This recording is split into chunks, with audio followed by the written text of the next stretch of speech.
Com a chegada de Tatsunoko vs Capcom, não demorou muito para que os fãs pedissem pela volta de Marvel vs Capcom em fóruns, blogs e redes sociais.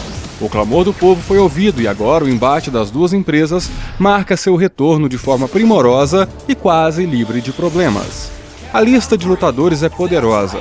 Do lado da Capcom, os clássicos Ryu, Akuma e Chun-Li se reúnem com Amaterasu, Viewful Joe, Dante, Fish, Arthur, Sea Viper, Chris Hadfield, entre outros, que formam um time praticamente de novos rostos. Já do lado da Marvel, é possível ver muitos retornos, como Tempestade, Hulk, Homem-Aranha e Doutor Destino, mas também há novidades, como a Fênix, Mulher Hulk e X-23.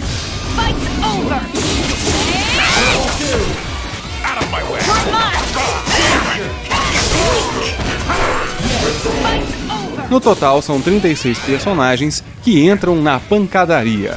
Se comparado com o segundo jogo da série, são 20 personagens a menos. Porém, isso não é um problema, pois mesmo assim o número é bastante generoso e consegue abranger todos os tipos de jogadores, desde aqueles que apenas usam magias, até os que gostam de jogar com personagens de arremessos ou combinações de botão.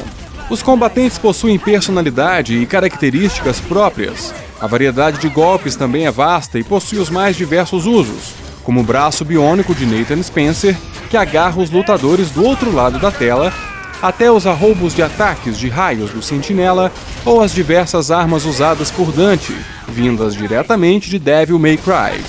O combate fica restrito ao modo de 3 contra 3, consolidado em Marvel vs Capcom 2.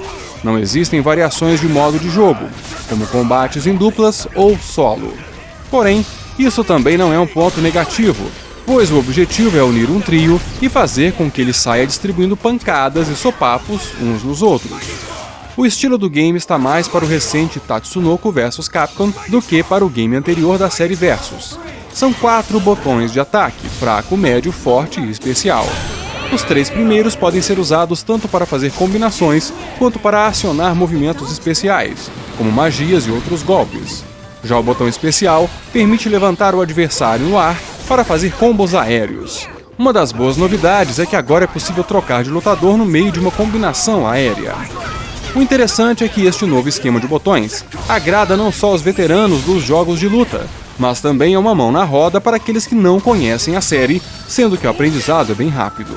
Sem falar que existe um modo simples, no qual não é necessário sequer saber fazer um comando especial. Além disso, o game possui um simpático modo chamado Missions, que vai ensinando o básico para os jogadores, como dar um golpe e como usá-los em combinação com outros ataques. Outra característica bastante marcante fica por conta dos golpes especiais, exagerados ao máximo, como a rajada de raios que sai das mãos de Ryu e o canhão de prótons do Homem de Ferro. Todos são um espetáculo à parte. O mais interessante é que os personagens podem unir seus ataques, criando uma onda de destruição divertida e empolgante. O combate online é bem programado e é possível jogar praticamente sem atrasos. Claro que tudo depende da conexão dos dois participantes, mas no geral, com acesso de 1 mega por segundo, é possível passar horas e mais horas disputando com um amigo do outro lado do país, como se ele estivesse bem ao lado, usando um segundo controle. No final das contas, o que importa é que todos podem se divertir.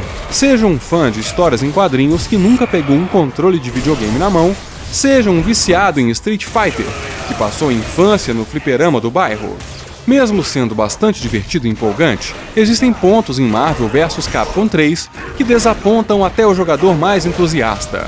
Um dos pontos negativos fica para o modo online, que não transmite as lutas para quem fica na fila de espera.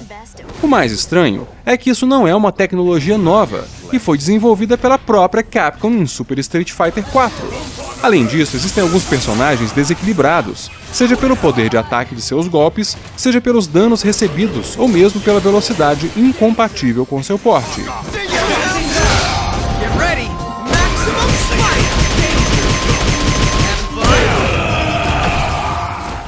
Isso pode irritar quem leva o jogo mais a sério e espera por uma partida justa. Claro que todos esses problemas podem ser contornados pelos jogadores, seja reduzindo o número de usuários das salas ou até criando regras próprias. Entretanto, era de se esperar da Capcom um apuro melhor nesses pontos, afinal, é sabido que a empresa já fez melhor no passado. O pedido foi atendido. Agora os fãs quase não têm do que reclamar, pois Marvel vs Capcom 3 traz os personagens mais evidentes da editora de quadrinhos e da produtora de jogos. O game agrada não só os novatos por ter comandos fáceis de executar, mas também é profundo o suficiente para fazer os veteranos se sentirem em casa. Ele até dá uma escorregada aqui e ali, mas é indiscutível que vai manter todos os jogadores ligados, dias e noites a fio, disputando combates fantásticos e cheios de emoção. I am Galactus, and my power is absolute.